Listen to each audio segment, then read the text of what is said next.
पूरे घर में बस यही एक आदमी है जिसका दिमाग घुटने में नहीं है। जय बंधु, अब मैं इस घर में एक पल भी नहीं रुकूंगा। यहाँ की औरतें भी हाथ उठाती हैं। छी छी छी छी। जो डोज तूने इसे पिलाया है वही सारे घर को पिला डाल, मैं तेरे हाथ जोड़ता हूँ। ये इतना आसान नहीं है, आपकी साली को चारा बनाना पड़ा। तब जाके ये सुधरा। यानी कि घोटाला? मेरी साली चारा और पूर्णा मछली? ऐसी बात नहीं है, ये और आपकी साली एक दूसरे को चाहते हैं। पूर्णा और साली इलू और मैं उल्लू? बिल्कुल।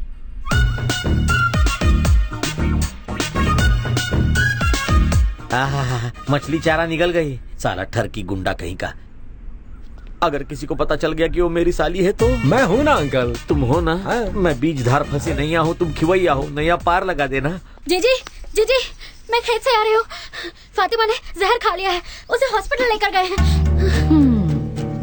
माधव ने तो उसे समझाया था कि अब तेरा बेटा वापस नहीं आएगा, वो समझी नहीं, अब खुद ही भुगते। पर जीजी,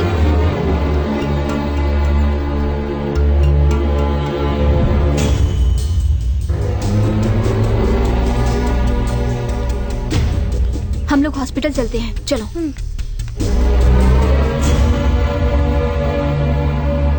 भाई, जब आप पड़ोस के गांव वालों को मारने जाएंगे ना, तब मैं भी आपके साथ चलूंगा।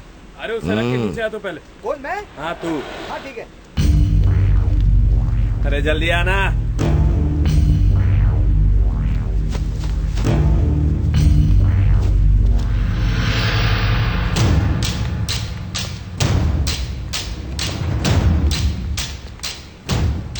चल। कहाँ चलूं? कहाँ ले जा रहा है?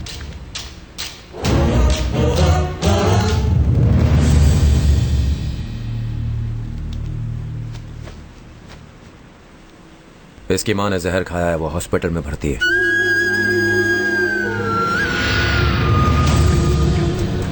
भैया, मेरी माँ को कुछ नहीं होगा ना? वो ठीक हो जाएगी ना? उनसे कहना आज के बाद तू अपने मरे हुए बाप के लिए नहीं, अपनी माँ के लिए जिंदा रहेगा। वो अपने आप ठीक हो जाएंगे।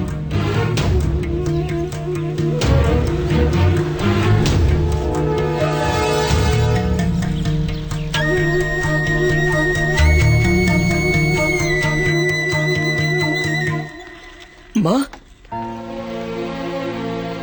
माँ, तू मुझे अकेला ही छोड़कर जा रही थी माँ। नहीं माँ, आज के बाद तू जो कहेगी मैं वही करूंगा माँ। आज के बाद मैं माधव भैया के साथ काम नहीं करूंगा, मेरा यकीन करो माँ। भैया, भैया आप ही माँ से कहो ना कि आज के बाद मैं माँ की हर बात मानूंगा। आज से आप जैसा कहेंगे ये बिल्कुल वैसा ही करेगा। किसी दूसरे गांव जाके इसे पढ़ाइए लिखाइए और सुकून की जिंदगी बिताइए। नहीं, नहीं बेटा। मैं आप पे कोई एहसान नहीं कर रहा हूं। ये पैसे पूर्णा के पिता ने भिजवाए हैं।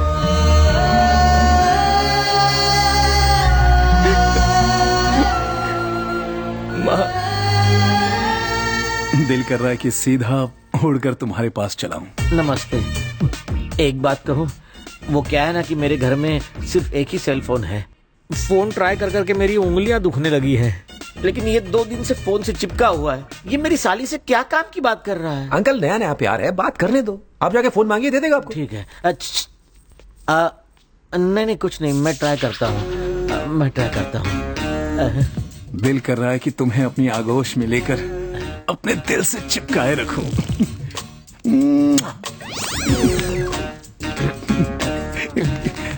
कौन है? अब 1 मिनट डालिंग। बहुत दिनों से बीवी से बात नहीं की है, मुझे उसकी बहुत याद आ रही है। उसका हालचाल पूछना है। 1 मिनट रुको। माधवी तुम्हारी बड़ी बहन कैसी है? अरे मैं नहीं, प्रताप जी पूछ रहे हैं। वो दोनों बहुत अच्छे हैं, तुम्हें बहुत मिस करते हैं। हैं? अब जाओ। जरा सुनो ना। बोलो डालिंग। हाँ? मैं भी अच्छा हूँ, बोलना है। प्रताप जी भी बहुत अच्छे हैं। हाँ? बोल दिया। हाँ? हाँ, जाओ। साला मुझे बात नहीं करने। बाद में बात करूंगा क्या? Okay okay. मालिक, मालिक।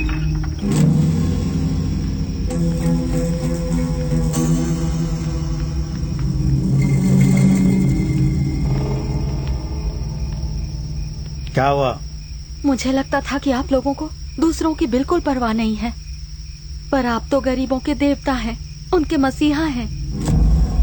मेरे पति की मौत आपकी वजह से हुई और मैं इसी वजह से आपको कोसती थी।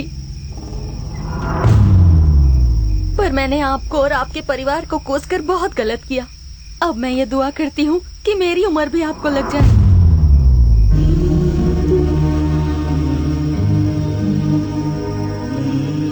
आपकी वजह से अब मेरा बेटा अच्छी जिंदगी जिएगा और इसकी अच्छी जिंदगी के पीछे आप ही का हाथ होगा। आपने इसे नई जिंदगी दी है। मैं यही दुआ करती हूँ कि आपका परिवार हमेशा हंसता खेलता और आबाद रहे।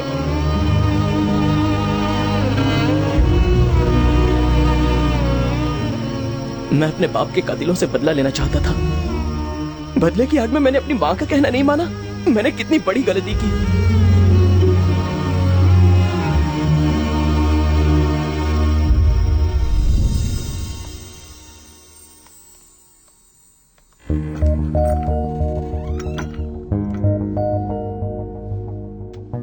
पहली बार किसी ने हमारे परिवार को अच्छा कहा। जिस परिवार को गालियां दी जाती थी आज उसे दुआएं दी गई। मैं जानता हूं ये सब तुम्हारा किया धरा है। मदद तुमने उनकी की और नाम हमारा क्यों लिया? अंकल, वो आपके अपने लोग हैं। आपके परिवार के रहमो करम पर जीते हैं। अगर मेरी तरह एक अजनबी उनकी मदद करता तो उससे उन्हें कोई फर्क नहीं पड़ता। बस एक छोटा सा थैंक यू बोल देते। लेकिन अगर आपने उनकी मदद की तो उनकी नजर में आपकी इज्जत बढ़ जाएगी। जानते हैं यहाँ के गांव वाले अपनी हर मुसीबत में आपके पास क्यों आते हैं? इसलिए नहीं क्योंकि आप अमीर हैं, इसलिए क्योंकि इस परिवार में आप बुजुर्ग हैं। अंकल, ताकत लोगों को दबाने या उन पर काबू करने से नहीं आती। आपकी वजह से लोगों को मिली खुशी से आती है। हम तब महान नहीं बनते जब लोग हमारे कहने पर अपनी जान न्यौछावर कर दें।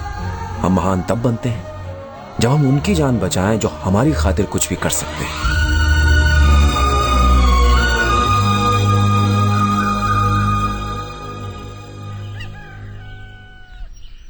हाय जय। हाय। आज मैं इतनी खुश हूँ कि बता नहीं सकती।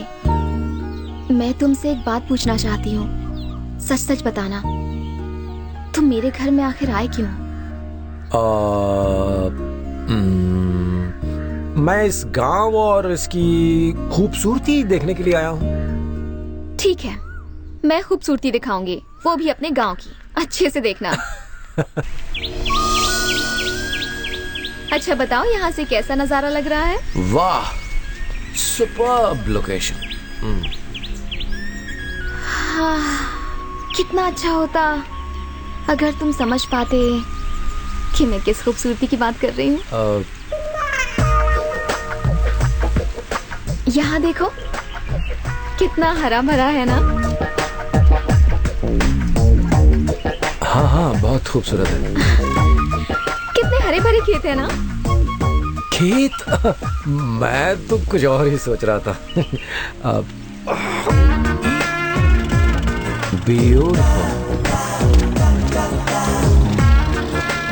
तुम्हारी आंखों को ठंडक चाहिए तो देखकर आंखों को ठंडक पहुंचा लो।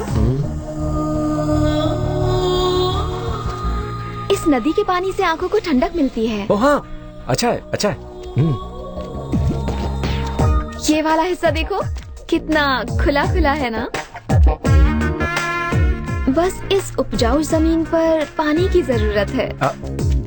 हाँ, तभी तो हमारे खेत हरे भरे होंगे ना? अच्छा, उसके लिए तो पहले हल चलाना पड़ेगा। आज के लिए इतना काफी है। बाकी इलाके मैं तुम्हें कल दिखाऊंगी, ठीक है?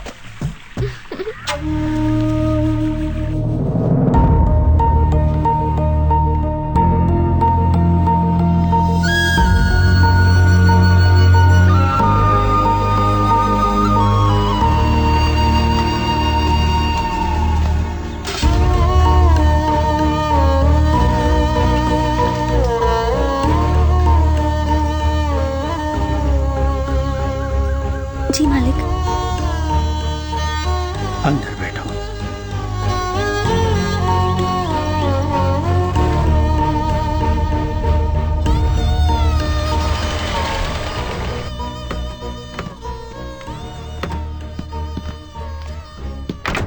अब जो भी एडमिशन होंगे वो सिर्फ डोनेशन से ही होंगे। Okay sir.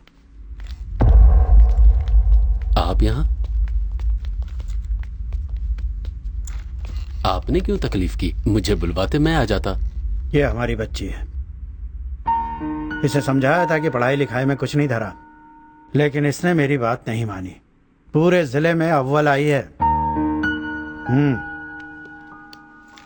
मैं चाहता हूं कि ये तुम्हारे कॉलेज में पढ़े ताकि अपनी जिंदगी में कुछ कर सके और कॉलेज का नाम भी रोशन हो। सारी सीट्स फुल हो चुकी हैं सर, सिर्फ डोनेशन सीट्स ही बची हैं। डोनेशन? वो मैं तुम्हें नहीं दूंगा। अरे इंसानियत भी कोई चीज होती है कि नहीं? सुनो, किसी भी तरह एक सीट का इंतजाम करो, समझे? सर, अगर मैं ऐसे ही सीट देता रहा तो बिजनेस ठप हो जाएगा। पढ़ाई को धंधा बना रखा है? दारू की दुकान खोल लो, उससे पैसे कमा लेना।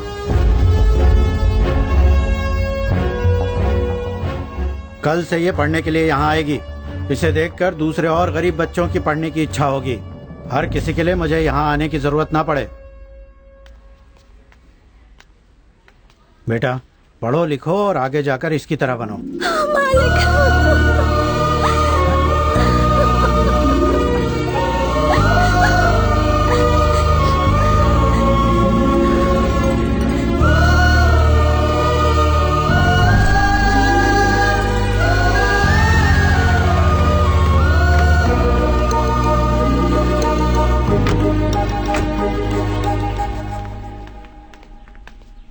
मानसा के लिए एक रिश्ता लाया हूँ। लड़का बहुत अच्छा है, कल वो मानसा को देखने आएगा।